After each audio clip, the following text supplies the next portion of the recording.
जय श्री कृष्णा। राधे राधे। आज का दिन आप सभी के लिए मंगलमय हो। कामिका एकादशी का व्रत रखने से सभी प्रकार के पापों से मुक्ति मिल जाती है। कहा जाता है कि जो लोग इस व्रत को विधि पूर्वक करते हैं उनकी हर इच्छा पूरी होती है।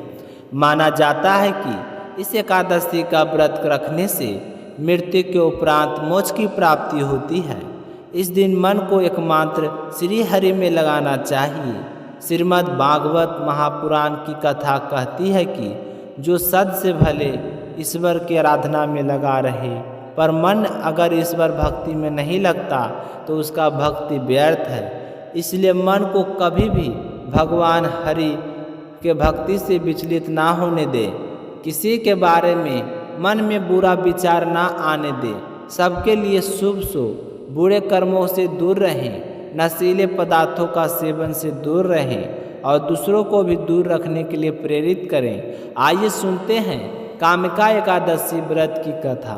सब धर्मों के ज्ञाता, वेद और शास्त्रों के अर्थ ज्ञान में प्रांगत, सबके हृदय में रमन करने वाले श्री विष्णु जी, तत्व को जानने वाले तथा भागवत परायण प्रहलाद जी जब सुखपूर्वक बैठे थे, उस समय उनके समीप स्वधर्म का पालन करने वाले महर्षि कुछ पूछने के लिए आए। महर्षियों ने कहा, प्रहलाद जी, आप कोई ऐसा साधन बताइए जिससे ज्ञान, ध्यान और इंद्रिय निग्रह के बिना ही अनायास भगवान विष्णु का परम पद प्राप्त हो जाता है।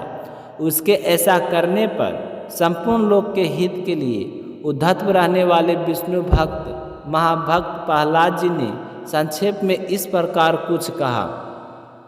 महर्षियों, जो 18 पुराण के सार से भी सार्थक तत्व है, जिसे कार्तिकेय जी के पूछने पर भगवान शिव जी ने बताया था, उसका वर्णन करता हूँ, सुनिए। महादेव जी ने कार्तिकेय जी से कहा कि जो कली में एकादशी की रात में जागरण करते समय वैष्णव शास्त्र का पाठ करता है, उसके कोटि जन्मों के किए गए 4 प्रकार के पाप नष्ट हो जाते हैं। जो एकादशी के दिन वैष्णव शास्त्र का उपदेश करता है उसे मेरा भक्त जानना चाहिए। जिसे एकादशी के जागरण में निद्रा नहीं आती तथा जो उत्साहपूर्वक नाचता और गाता है वह मेरा विशेष भक्त है। मैं उसे उत्तम ज्ञान देता हूँ और भगवान विष्णु मोक्ष प्रदान करते हैं। अतः मेरे भक्त को विशेष रूप से जागरण करना चाहिए। जो भगवान विष्णु से बैर करते हैं उन्हें पाखंडी जाना चाहिए। जो एकादशी को जागरण करते और गाते हैं उन्हें आधे निमेष में अग्निष्टम तथा अतिरात्रि यज्ञ के समान फल प्राप्त हो जाता है। जो रात्रि जागरण में बारंबार भगवान विष्णु के मुखारविंद के दर्शन करते हैं उनको भी वही फल प्राप्त होता है। जिनके वंश के लोग एकादशी की रात में जागरण करते हैं वही धन है। जिन्होंने एकादशी को जागरण किया है उन्होंने यज्ञ, दान, गया, श्रद्धा और नित्य प्रयाग स्नान कर लिया है। उन्हें सन्यासियों का पुण्य भी मिल गया है और उनके द्वारा इष्ट कर्मों का भी भली भांति पालन हो गया। सदानंद भगवान विष्णु के भक्त जागरण सहित एकादशी व्रत करते हैं, इसलिए वे मुझे सदा ही विशेष प्रिय है। जो एकादशी की रात में भगवान विष्णु के आगे वैष्णव भक्तों के समीप गीता और विष्णु सहस्त्र नाम का पाठ करता है वह उस परम धाम में जाता है जहाँ साक्षात भगवान नारायण विराजमान है। जो श्री हरि के समीप जागरण करते समय रात में दीपक जलाता है उसका पुण्य 100 कल्पों में भी नष्ट नहीं होता है। जो जागरण काल में मंजरी सहित तुलसी दल से भक्ति पूर्वक भगवान श्री हरि का पूजन करता है उसका पुनः इस संसार में जन्म नहीं होता। स्नान, चंदन, लेप, धूप, दीप, नैवेद्य और तांबूल यह सब जागरण काल में भगवान को समर्पित किया जाए तो उससे अच्छे पुण्य होता है। जो कार्तिकेय, जो मेरा भक्त मेरा ध्यान करना चाहता है वह एकादशी की रात्रि में श्री हरि के समीप भक्ति पूर्वक जागरण करें। एकादशी के दिन जो लोग जागरण करते हैं उनके शरीर में इंद्र आदि देवता आकर स्थिर हो जाते हैं। जो जागरण काल में महाभारत का पाठ करते हैं वे उस परम धाम में जाते हैं जहाँ सन्यासी महात्मा जाया करते हैं। जो उस समय श्री रामचंद्र जी का चरित्र का पाठ 100 कंठबद्ध का पढ़ते हैं वे योग वेदाओं की गति को प्राप्त होते हैं। जिन्होंने श्री हरि के समीप जागरण किया है उन्होंने 4 वेदों का स्वाध्याय, देवताओं का पूजन, यज्ञों का अनुष्ठान तथा सब तीर्थों में स्नान कर लिया। श्री कृष्ण से बढ़कर कोई देवता नहीं और एकादशी व्रत के समान कोई दूसरा व्रत नहीं। जहाँ भगवत शास्त्र है, भगवान विष्णु के लिए जहाँ जागरण किया जाता है और जहाँ शालिग्राम शिला स्थित होती है वहाँ साक्षात भगवान विष्णु उपस्थित होते हैं।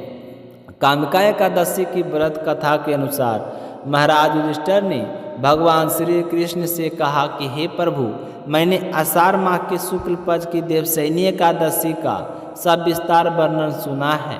अब आप मुझे श्रावण माह के कृष्ण पक्ष की एकादशी की कथा सुनाने की कृपा करें। इस एकादशी के क्या नाम है, इसकी विधि क्या है, इसमें किस देवता का पूजन होता है, इसका उपवास करने से मनुष्य को किस फल की प्राप्ति होती है। भगवान श्री कृष्ण ने कहा, हे धर्मराज युधिष्ठिर, मैं श्रावण माह की पवित्र एकादशी की कथा सुनाता हूँ, ध्यानपूर्वक श्रवण करो। एक बार इस एकादशी की पावन कथा को ब्रह्मा जी ने लोकहित के लिए नारद जी से कहा था। एक समय नारद जी ने ब्रह्मा जी से कहा, हे पितामह, आज मेरी श्रावण मास के कृष्ण पक्ष की एकादशी कथा सुनने की इच्छा है, अतः आप इस एकादशी की व्रत कथा विधान सहित सुनाइए। नारद जी ने बात को सुनकर ब्रह्मा जी ने कहा कि हे नारद जी, आपने बहुत ही सुंदर प्रस्ताव किया है, अब आप बहुत ध्यानपूर्वक इसे श्रवण कीजिए। श्रावण मास के कृष्ण पक्ष की एकादशी का नामिका कामिका एकादशी है। इस एकादशी का कथा सुनने मात्र से ही वाजपेयी यज्ञ के फल की प्राप्ति होती है। कामिका एकादशी के उपवास में शंख चक्र और गदाधारी भगवान विष्णु का पूजन होता है। जो मनुष्य इस एकादशी को धूप दीप नैवेद्य आदि से भगवान विष्णु जी की पूजा करते हैं उन्हें गंगा स्नान के फल भी उत्तम फल की प्राप्ति होती है। सूर्य ग्रहण और चंद्र ग्रहण के में केदार और कुरुक्षेत्र में स्नान करने से जिस पुण्य की प्राप्ति होती है वह पुण्य कामिका एकादशी के दिन भगवान विष्णु की भक्ति पूर्वक पूजा करने से प्राप्त हो जाता है। भगवान विष्णु की श्रावण माह में भक्ति पूर्वक पूजा करने का फल समुद्र और वन सहित पृथ्वी दान करने का फल से भी ज़्यादा होता है।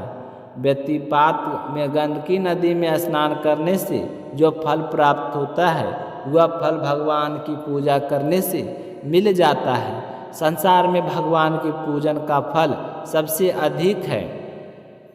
अतः भक्ति पूर्वक भगवान की पूजा ना बन सके तो श्रावण माह के कृष्ण पक्ष की कामिका एकादशी का उपवास करना चाहिए।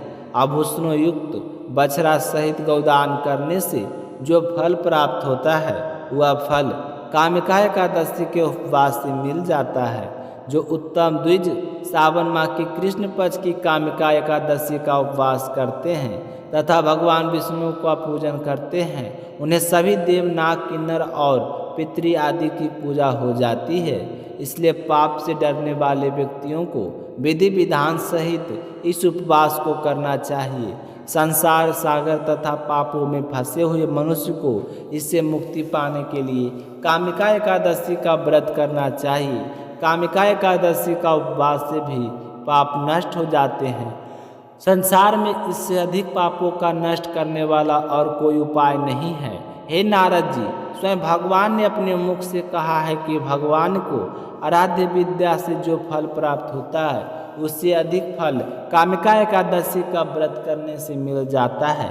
उपवास को करने से मनुष्य को ना तो यमराज के दर्शन होते हैं और ना ही नरक के कष्ट भोगने पड़ते हैं, वह स्वर्ग का अधिकारी बन जाता है। जो मनुष्य इस दिन तुलसी दल से भक्ति पूर्वक भगवान विष्णु का पूजन करते हैं वे इस संसार सागर में रहते हुए भी इस प्रकार अलग रहते हैं जिस प्रकार कमल पुष्प जल में रहता हुआ भी जल से अलग रहता है। तुलसी दल से भगवान श्री हरि का पूजन करने का फल एक वह स्वर्ण और बार चांदी का दान के फल के बराबर है। भगवान विष्णु रत्न मोती मणि आदि आभूषणों की अपेक्षा तुलसी दल से अधिक प्रसन्न होते हैं। जो मनुष्य प्रभु का तुलसी दल से पूजन करते हैं उनके सभी पाप नष्ट हो जाते हैं। हे नारद जी, मैं भगवान की अति प्रिय श्री तुलसी जी को प्रणाम करता हूँ। तुलसी जी के दर्शन मात्र से मनुष्य के सभी पाप नष्ट हो जाते हैं और तुलसी के स्पर्श मात्र से मनुष्य पवित्र हो जाता है। तुलसी जी को जल में स्नान कराने से मनुष्य की सभी यम यातनाएं नष्ट हो जाती है। जो मनुष्य तुलसी जी को भक्तिपूर्वक भगवान श्री चरण कमलों में अर्पित करता है उसे मुक्ति अवश्य मिलती है। इस कामिका एकादशी की रात्रि को जो मनुष्य जागरण करते हैं और दीपदान करते हैं उनके पुण्य को लिखने चित्रगुप्त भी असमर्थ है। कामिका एकादशी के दिन जो मनुष्य भगवान के सामने दीपक जलाते हैं उनके पिता स्वर्गलोक में अमृत का पान करते हैं। भगवान के सामने जो मनुष्य घी या तेल का दीपक जलाते हैं उनको स्वर्ग लोक से में भी शास्त्रों दीपकों का प्रकाश मिलता है। कामिका एकादशी व्रत की कथा को जो लोग सुनते हैं उन्हें सब तरह के पुण्य फलों की प्राप्ति होती है। तो यह थी आज की कहानी। आप सभी को कैसी लगी जरूर बताइएगा। साथ ही कामिका एकादशी का व्रत समाप्त होती है तो प्रेम से बोलिए विष्णु भगवान की जय हो, श्री कृष्ण भगवान की जय हो, समस्त देवी देवताओं की जय हो। अब आप भी हाथ जोड़कर भगवान श्री हरि का ध्यान करते रहें। बोलिए कृष्ण कन्हैया की जय हो।